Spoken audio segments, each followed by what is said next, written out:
Hey guys, here we have the 2022 Salem Cruise Lite 240 BHXL. We'll start up front and make our way around. You have your front tongue jack. You have up and down to raise and lower the tongue. Then you got a little light right here if you're hooking up if it's dark out. Your chain 7-way for your lights and brakes, and then you have a breakaway cable which goes into a box, and that's your emergency brake. If this ever came off your tow vehicle, that would pull out and lock up your brakes, so it's not going way behind you. You got 12-volt battery to run your lights and stuff. Battery disconnect right there. And then you have your propane tanks, which these knobs just twist off. You have access to your tanks, and all you have to do is just turn on the tank, open the valve up, and you're all set. This cover also comes off so you can go and get them filled if they're empty. Then on this side you have your storage, and there's magnets on it to hold open the door. It's nice pass-through storage, and then your power cords right here. Nothing special on this side. Let's see. You got your slide.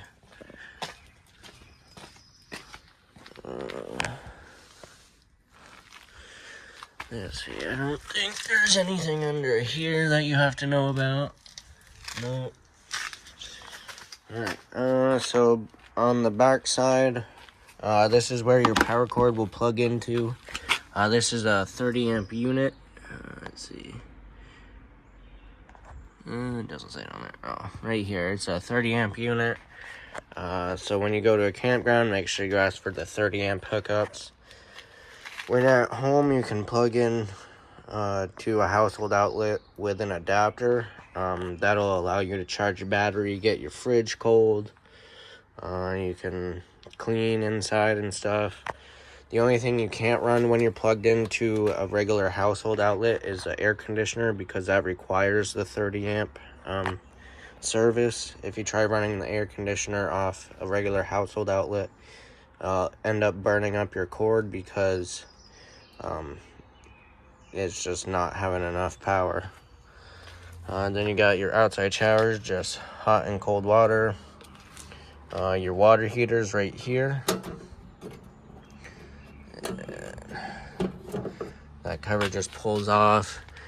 This is gas and electric water heater. The gas is all right here, and it has electric ignition, so you don't have to come out here and light any pilots. For the electric, it's just a simple on-off switch here. So once you get set up and plugged in, all you have to do is just flip that switch on, and your water will heat up. It takes about half an hour to 45 minutes to fully get up to temperature. So that's the first thing I would do once you get set up, is turn this on. Then your sewer outlets right here. You have 2 gray tanks. So your gray tanks are here, and the handles are color coded, so that's going to be your sink and shower water. And then your black tank valves right there, that bigger one, and that's your toilet water. Leave the valves closed while using it. And there's a monitor panel inside. Once it reads about 2/3 all the way full, that's when you come out and open up the valves to dump it. Dump the black tank first. Once that's emptied out, then you can close it, and then you can open the gray tanks, and that'll just flush out the sewer hose for you. Alright. In the back, you have your cable and satellite hookups here. Just right there. You have your city water hookup, so when you're in a campground, that's where you will hook up your water hose with your pressure regulator. And that'll give you water directly to all your faucets. And then this is a black tank flush. So when you're emptying your black tank, you can hook your hose up to here, and it'll flush it out for you and clean off your sensors.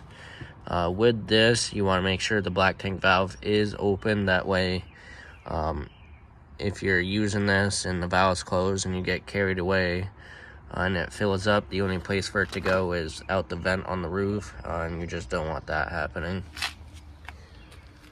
Spare tires back here, and it is prepped for a backup camera. Alright, on this side, you have your switch for your rear stabilizer jacks, which is this. It's just extend and retract, and you'll watch that once it's on the ground, and you can kind of hear the motor wind down a little bit. That's when you let off the switch. You don't want to put too much pressure on it, and you definitely don't want to try and pick up the unit and level it with these. It's only made to stabilize it, so only a little pressure. Then you got your low point drains for the water system. Then you have the entrance to the bathroom right there.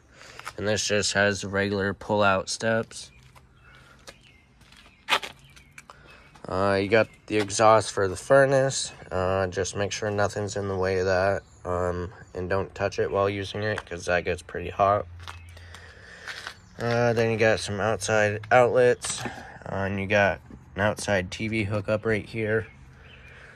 You have a spray port right here, and that's cold water only, so you can rinse things off out here. Then you have your freshwater fill for your portable water tank, and that's gravity fed, so all you have to do is just take this cap off, put your hose in there and let it fill up. And the drain for that is right here. The same as the sewer valves, is just push in to close it and open it to empty it. You got propane quick connect right here. So you hook your hose up and then turn this valve. And that draws gas right from the propane tanks up front. Then here's your little outside kitchen area. And again, this has magnets on it to hold it open.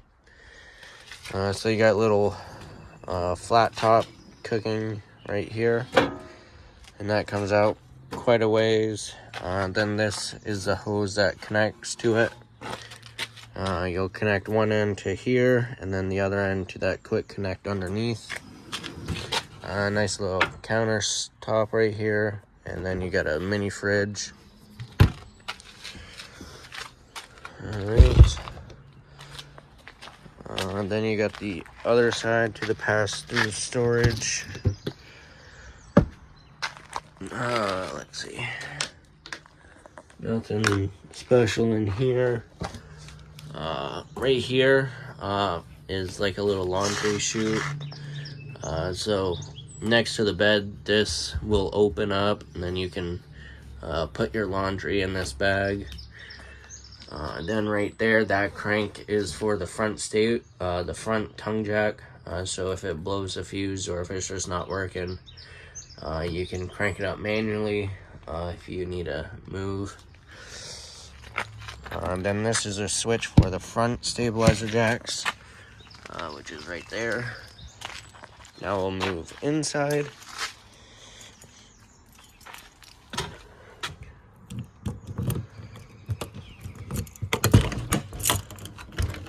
Alright.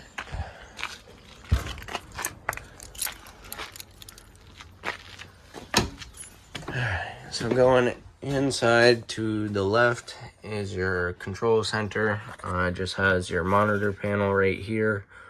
So you push each button and it'll light up and tell you how full your tanks are and how charged your battery is. You got your water pump switch here. If you're using your freshwater tank, you'll just flip that on and it'll pump water to the faucets. And then once it builds up pressure, it'll shut off, and then every time you open the faucet, it'll kick back on again. Then you have the switch for the water heater for the gas, and you just flip that on. This light will come on, and then the water heater will try and light 3 times. If it doesn't light after the 3rd time, that light will stay on. But if it does light, that light will go out. And then you got light switch here and another one here. That one is for over the slide. And then this one right here is where the awning lights and the speaker lights. Then this is your awning switch. So down is out and up is in. And with the electric awnings, they don't stop on their own, so you'll have to watch it while rolling it out. You'll see a valance that'll fold down, and you'll also be able to see the bare tube. Once you see that, just let off the switch. If you keep holding it, it'll roll it backwards. Most of the time it doesn't cause damage, but you just don't want to take that chance. And then also, if it gets really windy or if it starts downpouring, just roll your awning in. That way no damage gets caused. Then this switch is for your slide room. So down is in and up is out. Then this right here, this little dimmer, is for your ceiling lights. If it'll work. There. They must have just turned it off. Okay. I think that should be it now. Okay. Yep. Oh, it might also control this one too. Yep. Okay, so this little dimmer, you just tap it and it'll turn the lights on. And then to use the dimmer, you just put your finger over it and hold it. And the lights got brighter. And then press it again. And the lights will get dim. Okay. So here you have your little entertainment center. You have your fireplace, your radio. I got all your TV hookups. There is a spot to mount a TV up there. Then you got your storage on each side. You got a nice pantry right here. Really deep storage, pretty wide, so you got plenty of storage in there. And it also has the light in here, which this is just a manual push button. Then you have your dinette seating, which that'll fold down into a bed. And then you have storage underneath, and it comes with these totes from the factory for storage, so that's pretty nice. You have your sink here, and you got a nice little drying rack, or if you're rinsing off some vegetables or whatever. But it makes a nice drying rack for dishes. You got a bunch of storage up here and underneath as well. And then you got your drawer right here. You got your stovetop. This just folds up. You got your 3 burner knobs, and you have a sparker.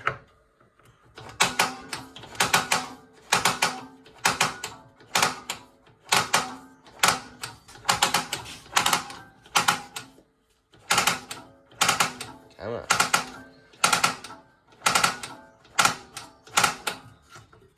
Try this one.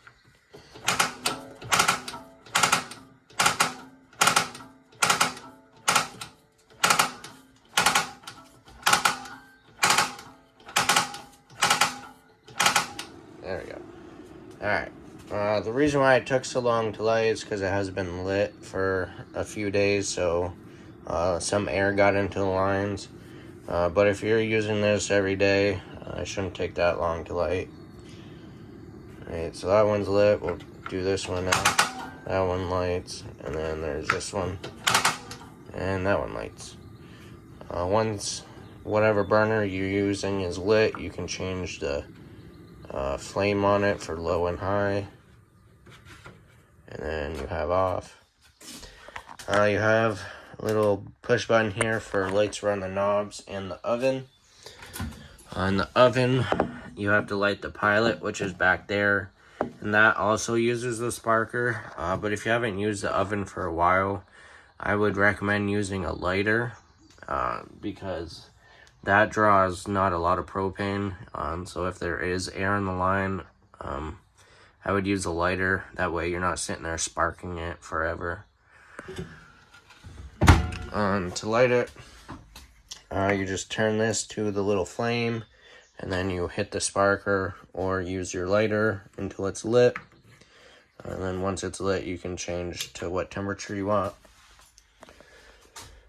And after you're done cooking, make sure the burners and stuff are completely cooled off before putting the glass back down over it.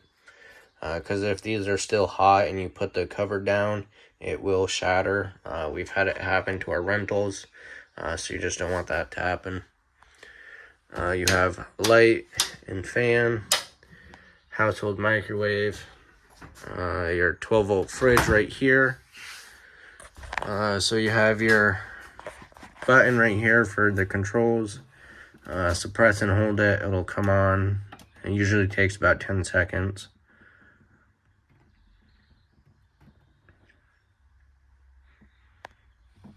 Alright, once those lights come on, now it's on. And then you can just press it and it'll change the temperature. So 5's coldest, 1's not so cold.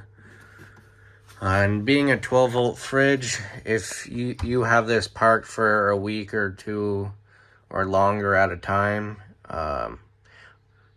just make sure you have turned this off or turn your battery disconnect off. That way your battery doesn't go dead if you can't be plugged in. But if you can be plugged in at home, then you wouldn't have to worry about it. But I would just, if you can't be plugged in, make sure your fridge is off. That way it doesn't kill your battery.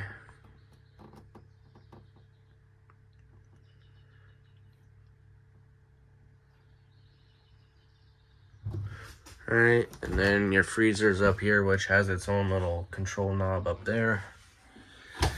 Then you have the lock for traveling. You got the bunk beds right here.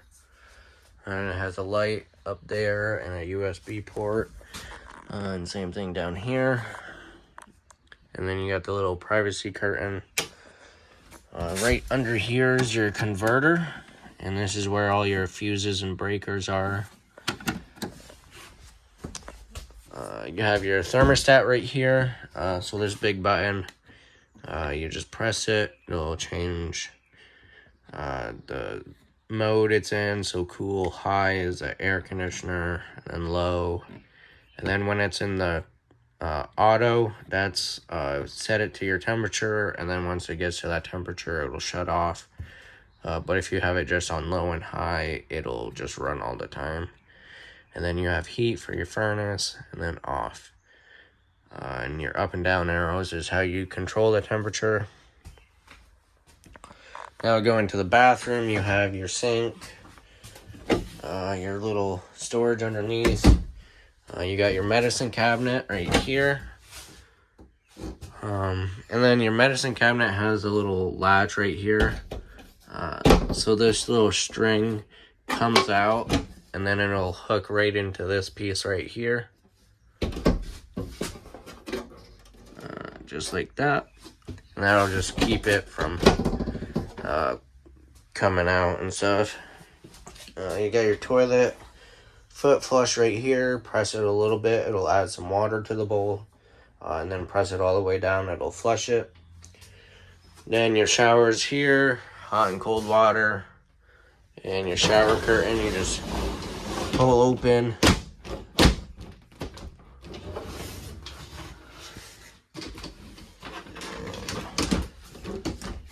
And it's magnetic, so it'll stick at the bottom, and then you just pull it open, and it's all good.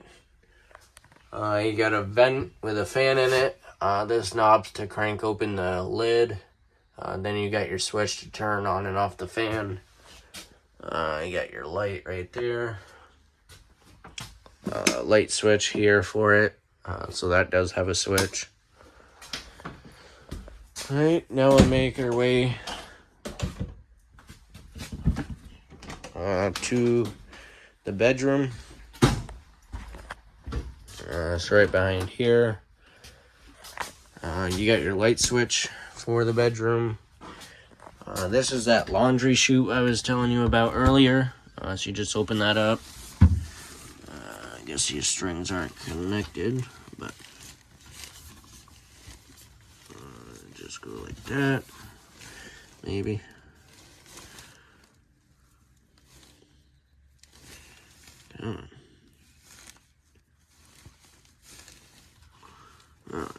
I'll do that after, but it's a little hard one-handed, but these strings will connect here, and then it'll just be kind of like that, and then you'll have a little bag to put your dirty clothes in, and just close it.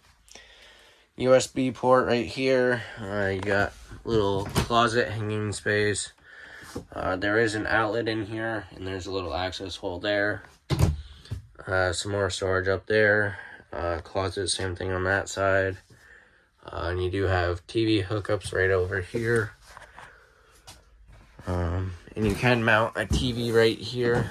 Where is it? Yeah, so right in this area you can mount a TV. Yeah, pretty solid right there. Right. Then the last thing is your steps. So there's a little trigger on each leg. You press it and you can adjust the length of the leg. You want it sitting flush with a door sill, that way your door will open and close without binding. And then put it up, you just lift it up, and you got your little lock right here that'll lock it in place. And then to pull it down, you just pull the lock and pull the steps down. So that is everything to do with a 2022 Salem Cruise Lite 240 BHXL.